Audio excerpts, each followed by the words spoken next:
Welcome everyone, thank you for coming, thank you for being here. We are going to present our winter term experience in Mexico City. We have 8 students who came with me for 15 days. We were riding the metro system. As you see, they created this map with pictures about interesting things that we found or they found in the metro. The idea was to tell stories from the metro system. And so when you look at the metro map, you don't realize that there's so many art exhibits and cultural presentations and graffiti art and ruins and bookstores and cyber cafes and all kinds of things. So we wanted to create a map that will tell you what kind of things you will find once you go underground and ride the metro. So we're gonna start with Hyacinth, who will do the introduction of the project, and then each one of them is going to tell you a little bit about their observations in this experience. Thank you for coming, and we'll have a little time for Q&A if you want to ask them questions later at the end of the presentation. Thank you for being here.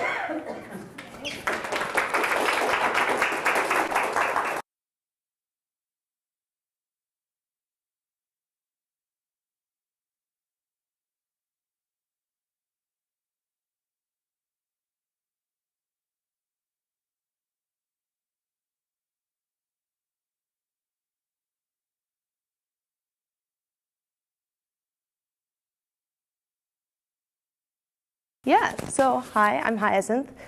I'm a junior. Anyway, so as Prof already said, we went to Mexico City for 2 weeks to map the megalopolis.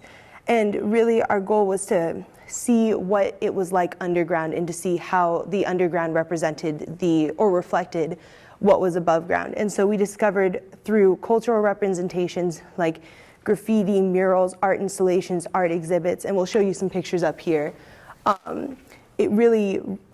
So through cultural expressions and through social programs, which could be anything from vaccination stations to Wi-Fi hubs to the ability to watch movies or take lessons, the underground city or the underground kind of acted as its own city in addition and kind of to supplement what was already above ground.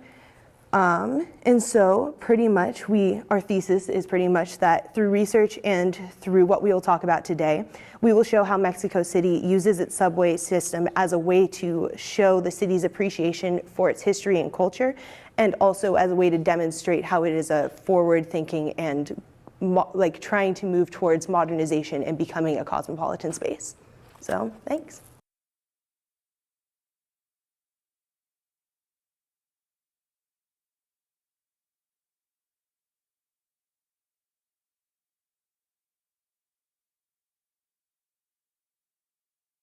So I'm going to talk briefly about the educational resources that are encountered throughout the metro system.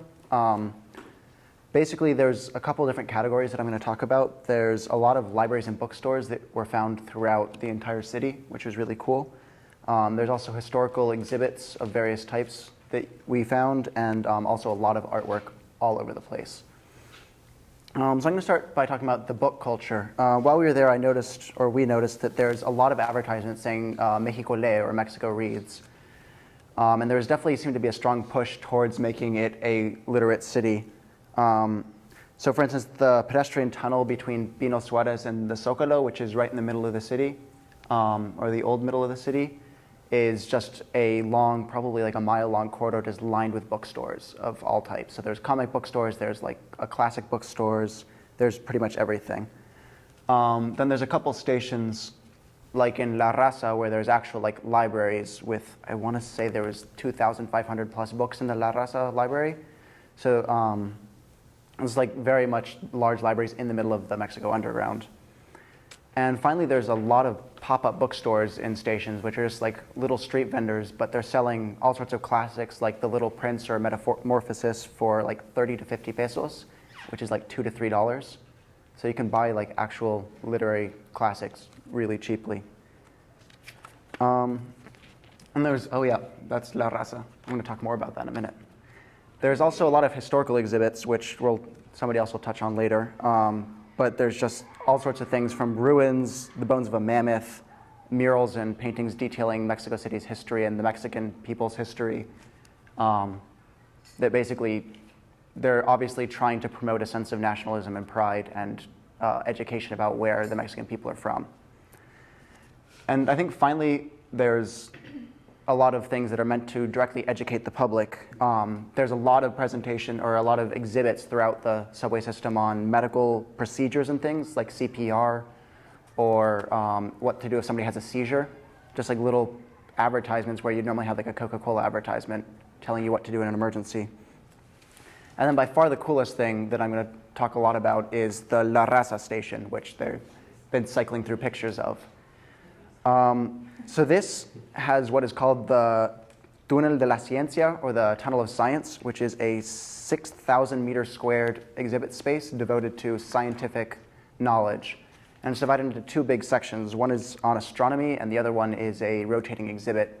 The one that is currently in is called Darwin Fit for Every Species. The astronomy exhibit is an overview of the solar system. There's a blacklit part of the tunnel that has a map of the constellations that you can look at with like all the names and the outlines. There's like little satellites on the floor in white tape, exhibits on how old the Earth is, the timeline of the Earth as if it was one calendar year. So it'd say like May 23rd, animal life first appears on Earth. I don't actually know the date. Geologists can talk about that.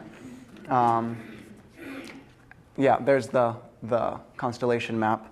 And then the part that I really liked was the Darwin Fit for Every Species, which was an extensive exhibit on Darwinian evolution and speciation and single or the ancestor of all life, how evolution works, how species are related, and how we get to different species. And I thought this was really cool because it is a country that is predominantly Catholic, and its predominant political party has unofficial but strong ties to the Catholic Church. But the evolution was presented as fact. Like it wasn't like this is what some people think. It was like this is what evolution is. This is how animals evolved.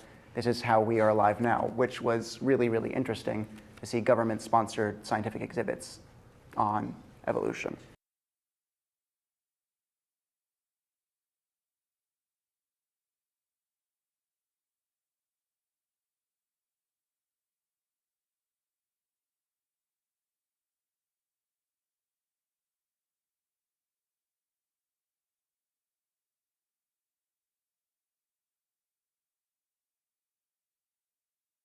If I can manage to make technology work. All right, so the next little subsection that we thought was very interesting about the Metro was the modern culture aspect of the exhibits at the Metro. And throughout the system, there was this these exhibit spaces set up like just by the side of the tracks and also like in the transfer stations, and they were entitled El Metro es Cultura. And these were they're set up just blank places for exhibitions. And actually, if you go to the Metro website, they have like a whole schedule of exhibitions, and you can know where they're putting up the next one and what's up right now and things like that. And so in some of the stations, like go to Tacuba, should be there. Yeah.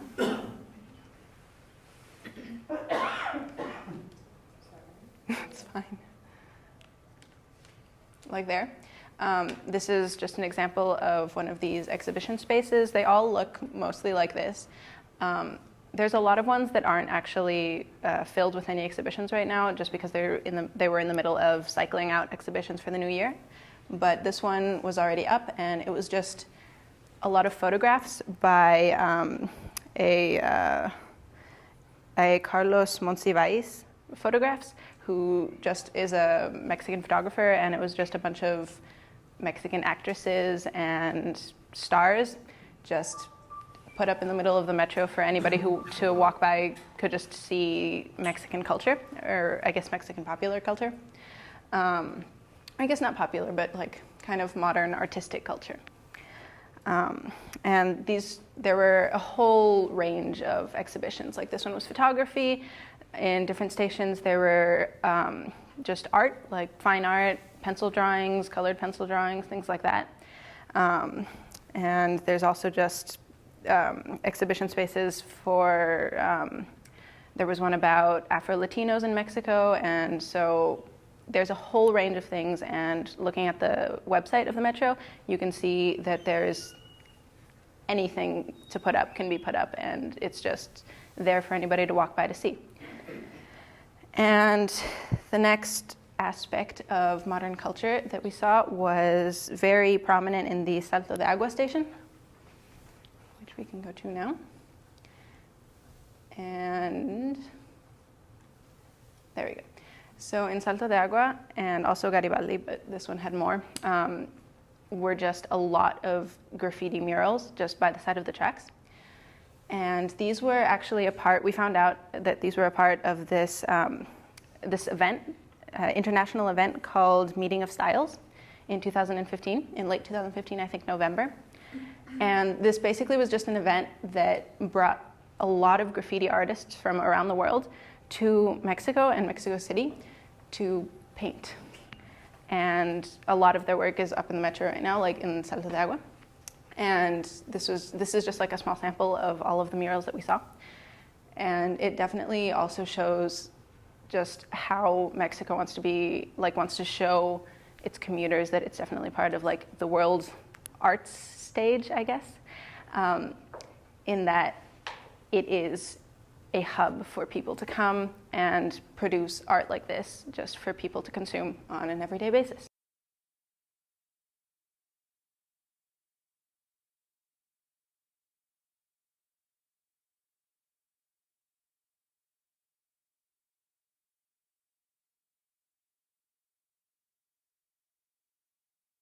And so in addition to the many aspects of modern culture that Monica discussed, there's also a lot of references to ancient culture in the Metro, harkening back to both the Aztec past and to the colonial period, which helps to form a shared sense of Mexican identity. So the station in which this was most prominent was the Zócalo station, which is constructed underneath the city's main plaza that is bordered by the cathedral and the National Palace, and the Supreme Court is also nearby.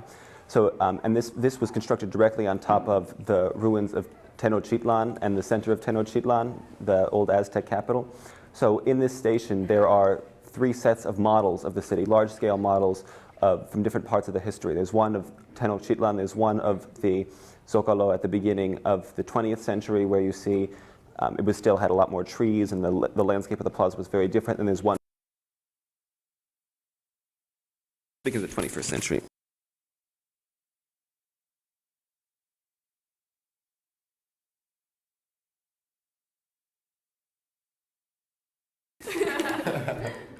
In addition to that, the Zócalo had a lot of also photographs from different periods from the city's history. So really using this historical place to harken back and show that the present Mexico is evolved from the indigenous past.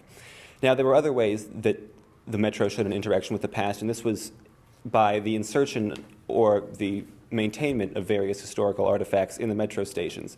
One where this was particularly prominent was the Pino Suarez station, during which they actually discovered a pyramid in excavating and decided to leave the pyramid in the station in an exposed courtyard. So you actually have this modern Metro station, but in the middle is this Aztec pyramid. So instead of showing a progression like we had in the Zócalo, we have here a direct juxtaposition between the ancient and the modern, but showing that the ancient still has clear relevance for the modern world. Now, besides the large-scale pyramid that is original in other stations, Bellas Artes and Panteones, we have replicas of a lot of artifacts that were found, statues and tools and things like that, from the indigenous populations that lived in the area.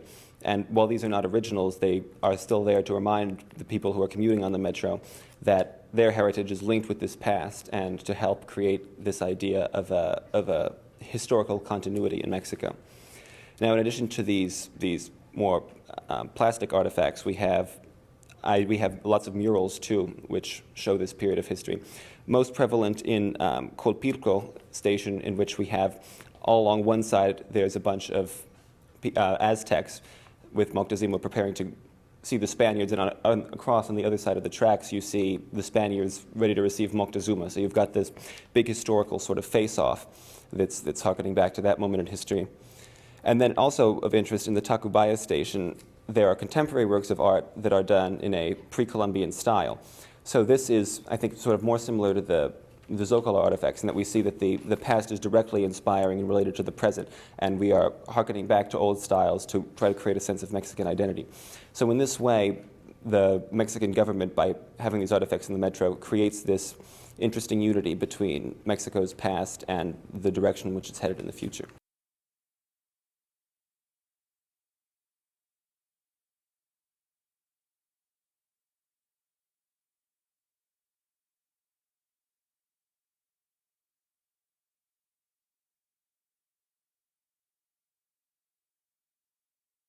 Okay, so kind of moving away from artwork and statues that we found, I'd like to talk about social spaces and programs that were in the metro lines. So, I mean, first of all, by definition, the metro is a social space. It's full of millions of people who travel it daily. And, you know, there's always people just brushing by each other, bags and faces. There's kind of a really large sense of anonymity.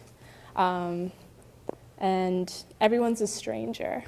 But you're all kind of coming together in one place for a short period of time, even though you're going in, different directions. So the metro tries to take advantage of this kind of coincidence of people by setting aside spaces, both intentional and informal, for people to come together. So intentional spaces include small libraries and things like chess clubs or reading clubs that meet on a weekly basis. As Nico said, there's that huge bookstore passageway where there's even a space with chairs where people can come in and read books. Oh,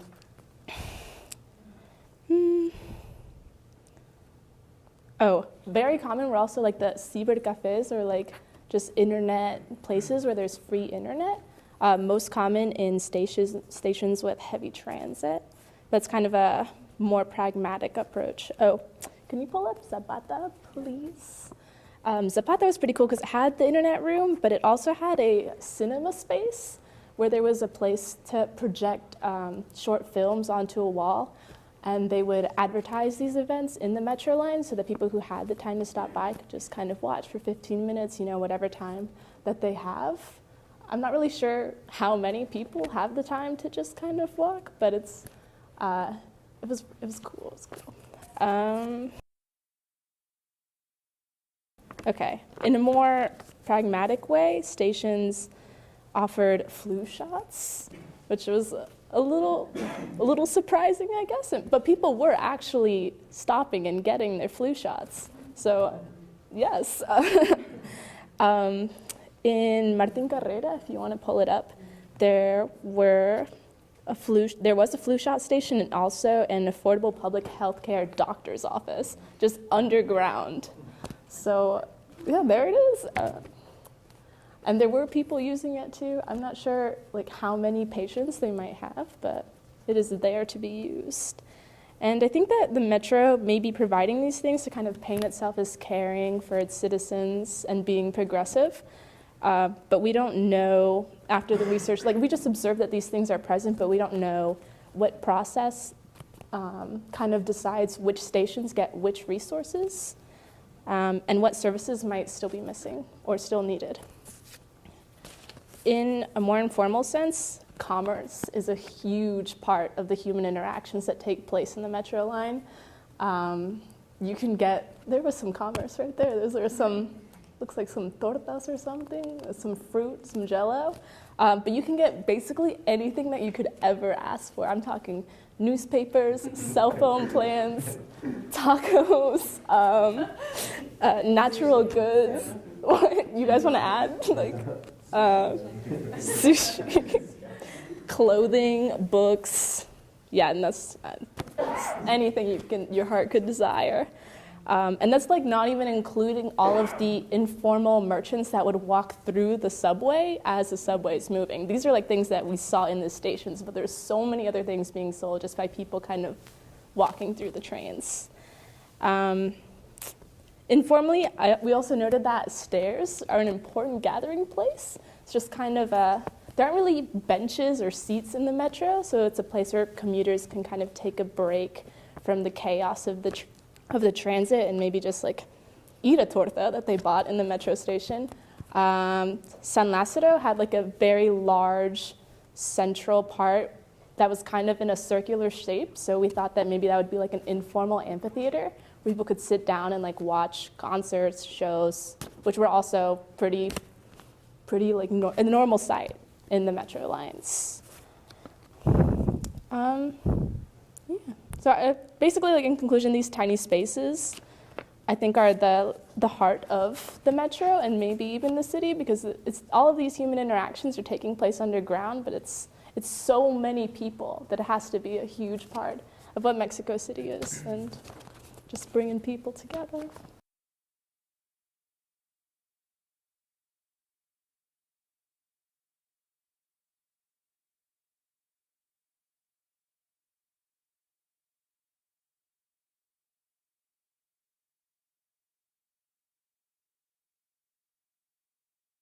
Okay, so one thing I wanted to touch on was the aesthetics of the Metro station.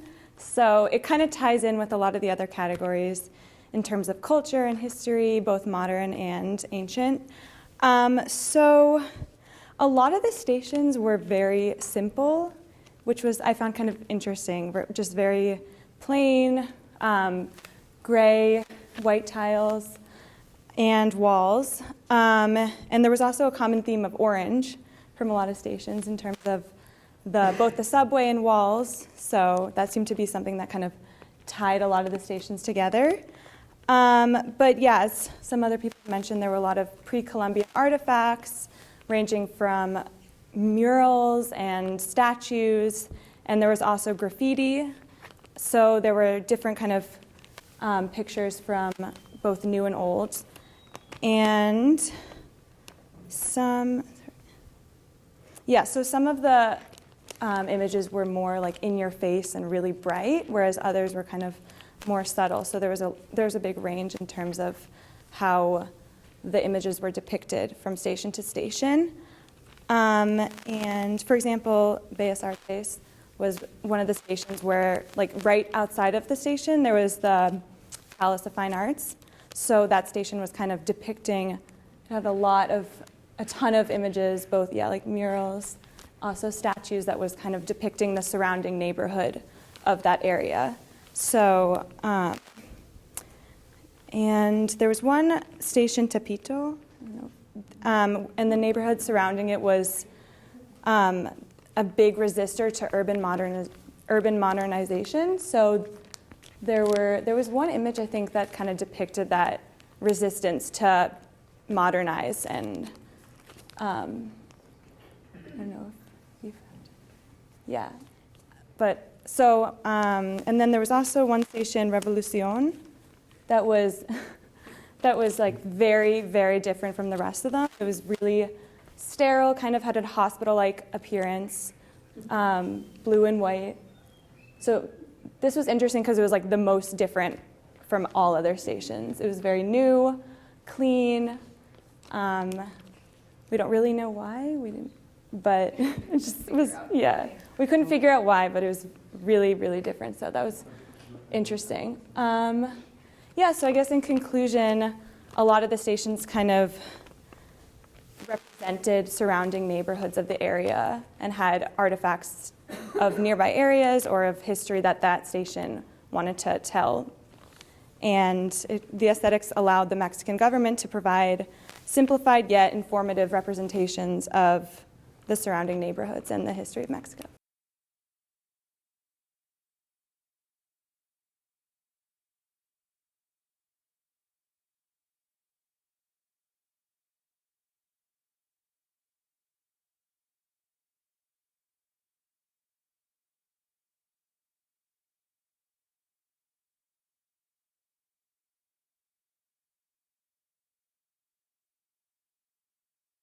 I'm going to be focusing on political imagery in the Metro, which there was a lot of.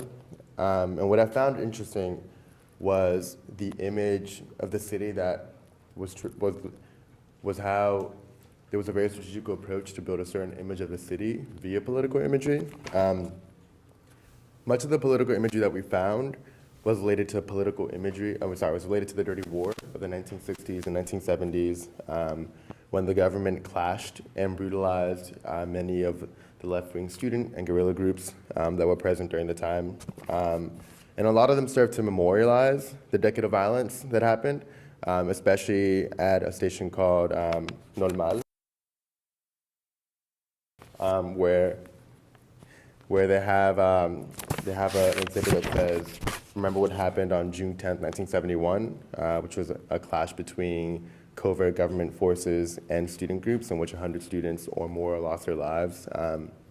And really what really struck me about this was that it both served to make sure that these moments never left the public conscious, but also it served to show that the city would not allow these moments to be forgotten and would remember them in the future construction of the city. And they were emblematic of its really complicated history too, as a place that both has supported revolutions in the past and has served to thwart them too. And another station that showed these images was Garibaldi, if you can find it. And Garibaldi had a lot of murals of different authors and revolutionary figures, and one of them was, can you find the picture? Oh, it's not there. All right. Well, there was an author. I'm blanking on his name right now, but he was a left-wing author who had been jailed for a long time, and they had this picture that used his name in a metaphorical way, and it said "Viva la Revolución." Yeah, Cien años de revueltas. Yeah, it was José Revueltas. Yeah, José Revueltas was the author, and it said Cien años de revueltas, which is a play on his name, but also 100 years of revolt. And throughout the collection of images that we saw, there were some that was tied to the 20th century and the turbulent times that were present in the 20th century, but also there was a lot of imagery that was tied to the colonial and pre-colonial times. There was one station where one side showed the approaching Western Front and one side showed the Aztec resistance. And that was really interesting to see. It was just a whole entire spread of the kinds of cultures and weapons that they used. And what it served to show was that while the city understands that there has been a very complicated history between people fighting for justice and the forces of government in power, it acknowledges that these events have happened, that many of them have been brutal, and it acknowledges the role that they'll have in building the city as it progresses towards the future.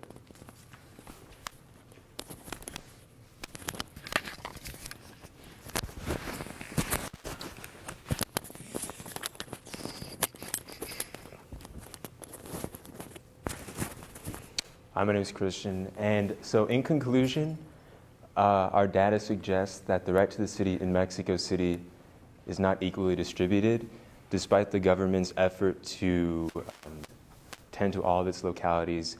There was a large discrepancy in artwork and amenities provided in the different metro stations that demonstrates the stratification, which is endemic to, the stratification which is endemic to the city's socio-political landscape. And some interesting next steps to take would be to analyze the socio-economic conditions in the neighborhoods above the metro stations and how they compare to the amount of amenities and artwork below in the metro stations. And on that note, I would like to thank Professora Patty for organizing the trip.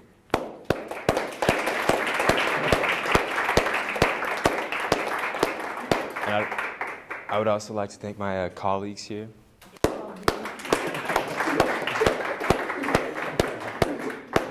And now I'd like to open up the floor for questions. Questions like, precautions we took to remain safe in the metros, or like our favorite landscapes, or our favorite landmarks that we visited in Mexico. Any type of question. Yes? Did you see any performances going on, like music, activities, something like that? Yeah, we went to the Palacio del Bellas Artes, which is But underground. Oh, underground? Oh, okay. Yeah. There was also in Garibaldi just a concert.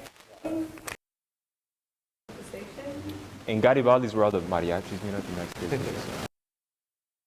It was nice. I like that.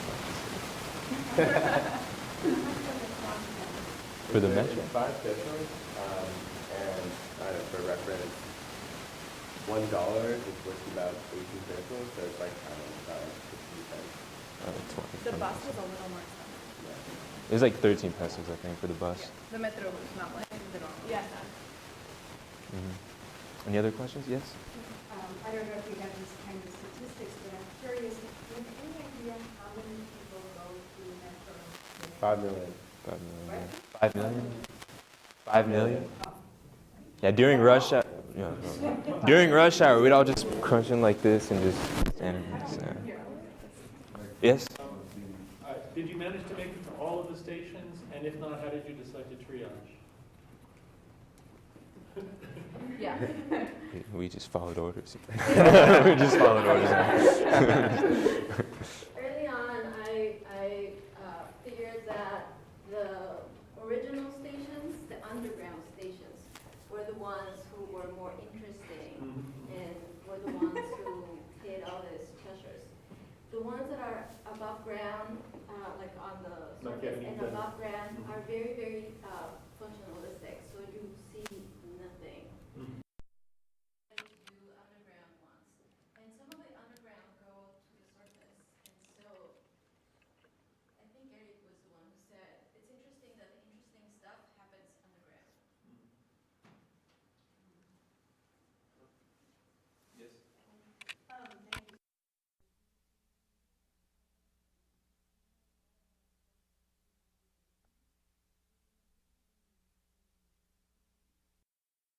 As an after effect, in addition to seeing that metro with fresh eyes, it made you see U.S. public transportation or lack thereof, public works, infrastructure with fresh eyes. So did it have any after effects on you? I don't presume to know all of your experience previous to this trip. I know some of you have had quite a bit of international experience.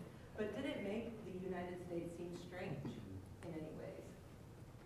One thing that I noticed in particular is, compared to, I live in New Jersey, so I've been to the New York Metro a lot. Yeah. The New York Metro and just the general state of filth it's in compared to the Mexico City Metro, which is spotless. There are no trash cans anywhere, but they employ an incredible number of people in cleaning staff who are going around cleaning constantly. So it's a strange dichotomy. You know, New York, which is considered sort of the pinnacle of the U.S. and this very sordid metro stations compared to Mexico City. That has something to do with how cheap labor is in Mexico, obviously. Yeah, I'm from Boston, so I have a lot of experience riding the Boston Metro.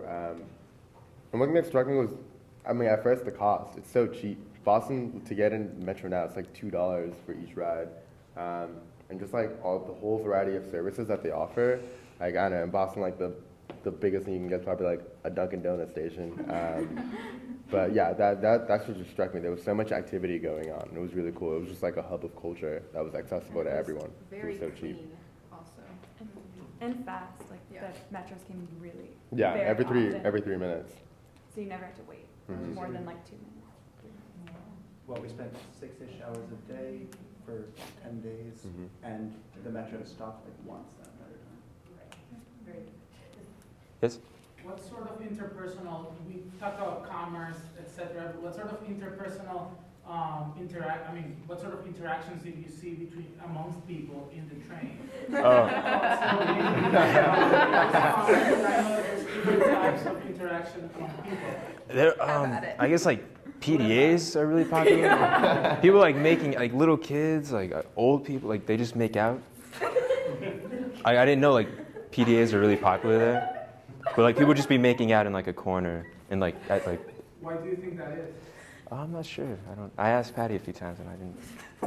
I remember she like mentioned that PDAs were very popular in Mexico. Like pickpocket. I got there 2 days before, and I was reminded that you see all this love. And I decided not to warn them. And so our first sighting was actually at lunch, right? yeah, they're like walking and they're like making and walking. Walking backwards, and the guy is like walking forward. We're like, oh my God. Is that the only place where you see that? No. Oh, that was at everywhere. all times of the day, morning, night, like. I guess we have to keep in mind that most people live with their parents, so it's in the between your work and your college. You're not allowed to do it at school and you're not allowed to do it at home, so So, Yeah. Wow. Yes? You may have mentioned this and I missed it, but when was the subway built? 1960. I think I think the first line. like early. Yes, but I mean, when was it started? I think the first line, What's the 1969. range? Well, I think the Zócalo, the one that goes through the center, was the first one built, the blue. 1968. So compared to New York, it's about 1969. yeah. Yeah. And the newest stations are super recent, right? They're like 5 years ago? Yeah, I think 4 years ago. Yeah, and they're beautiful. They're like smooth, and they put like jazz music. It's like really nice. All of the trains, I was- they say like, it's just like you couldn't feel them moving. It was incredible. Yes. Did anybody get robbed? Yeah. Yo. First day we went out during rush hour. Like, well, no, I would keep everything up here because they couldn't reach it. Because they were like so like sure. So I like hid everything up here. Yeah, But no, they were really skilled. I had my wallet in my back pocket, and I knew it was rush hour, so I had anticipated it, and I put it into my front pocket. And then sometimes I wear like tighter pants, so I was wearing some tighter pants that day. I had it in my front pocket, my notebook was in there, and I had a pen in there. And it's so good that like they grabbed it from my front pocket with my hand in there and left everything else. No. Yeah. Crazy. It was an experience. Yeah. Was a man or a girl? And they work in groups too. They work in big groups. So. I just say I had a group get me where one ripped the hand out of my pocket and the other one took my wallet. And it's so jam packed. They push you, they shove you, so that kind of distract you from. So. What about informal commerce? What sort of products did you see being sold in the people walking through the trains? Well, in the metro, There was everything from cough drops to cough CDs. drops to candies, CDs, The little prints books, yeah, and like games. they would play songs too, which I like. They play like on the guitars and stuff. Oh yeah, that was a big thing. Yeah. There'd always be people who'd walk through with these big speakers on their chest, Yeah. and then they would just kind of like cycle through songs, and it was kind of nice because you could listen to like a song like "Let Girls Just Want to Have Fun," but it would be like you'd only hear like the first 15 seconds of it, and then it'd keep moving. It'd be like a really weird combination too. It'd be like 80s pop rock in one CD. But then and like if they had like any sort of like ailment, like they tried to like really like play on that. So it's like partial blindness, like it would like I don't know, make it like more visible too. Oh yes. Did anybody ever ask you what you were doing, or were you curious about it? Yeah. So we weren't allowed. We spent like the first half of our project avoiding the police because we did not have our permits yet. So we did actually get stopped a few times by the police and one time by a station manager who we did not realize was the station manager. And someone like mopping too. They were just like, hey. Just like, Yeah, they would like, if you take a picture, they would like pose sometimes. So then how about the second half? We did get like called out by the cops a few times, but then we could just show them our permits and they'd take down our details and let us go. But sort of ordinary people didn't say what you. No, yeah. No, we would try to distract them, like have someone distracting them. So. No, once Professor Thor and I were just standing by an escalator, and a woman thought it was so strange that we were just standing still that she came up to us and she was like, "Were you not able to get down?" And I was like, "No, we're fine." It was very strange to be the only people standing still in the metro. Yeah, I guess in terms of answering whoever asked the interactions question, other than PDA, I personally didn't see very much interaction just because people were always cycling through. And so even if they were just trying to buy like Chinese food, they were doing it very quickly. If on the interaction one, if we can find the station, there was a station where we got a really good picture where like there was one group, one couple. They break up. Okay. So there were two couples. So there was like a stairway. And there was one couple like at the bottom of the stairway, and like they were in the middle of a breakup, and there was just like a couple like at the top of the stairway making out. It was a great picture. It was like a bad breakup. The guy was just like crying. Yeah. He's like, no. Bent over the stairs crying. Yeah. You had a question. What kind of permit did you have to get, and who provided that permit, or what? I don't. Rofag actually got the permit, so we don't really know. We weren't allowed up into the office. I tried to go like negotiate with them, but they were just patty. Oh, okay. In Mexico, yeah. I think I still have it on my. The what? Patty forced us. Oh, yo, Pat. Another there is a website where you can get information about the metro. What other kinds of ways were you able to find out stuff about it? I mean, it looks as if, for the most part, you let other people do it, or you found it on the website, and you just wanted to see what was there, which is great. But if you had taken it into your head to say, man, who made that piece of street art? And I can't find the plaque that says who it is. Was there some place that you could go to that would give you information about an individual metro station? Or were there places on the history of individual metro stops that you could take advantage of? Yeah, there was one station, I think it was Balderas, that had Rodrigo. I don't know. He was just like a big folk rock star or something. Mm-hmm. And so I remember they had a plaque about they had a plaque holding his name. But then I just had to Google and do more research to find who he actually was. But I think he was a big enough person that there was actually information out there. But yeah, within the stations, I don't think there was anything like any databases you could access. But the website's pretty detailed. But some of the stations would have little, especially for the more historical things, there were just sometimes plaques explaining who the people in murals were, stuff like that. Did you guys all travel in one group all the time? 2 groups. And if No. so, or 2 groups? And did you guys speak Spanish while you were there, or? Yeah, we spoke Spanish. And so we were split into 2 groups, and one person, we had 2 security guards, and then we had a camera person, and then we had a person taking notes.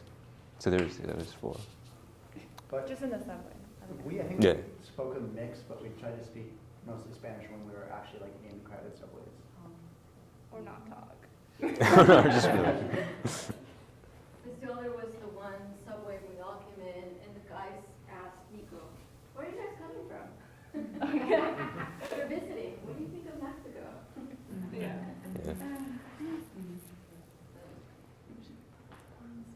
So, any other questions? Thank you. What do you think about the people over there? They Oh. are very... You're wonderful. Yeah, they're great. Except for the buses. Except for the one. Except for the buses. Oh no. Oh. Yeah, let's do it.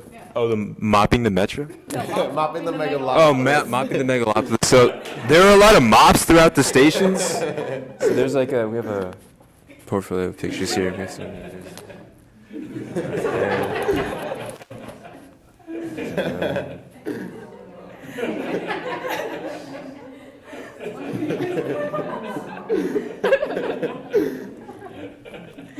Profesora Oh, yeah. So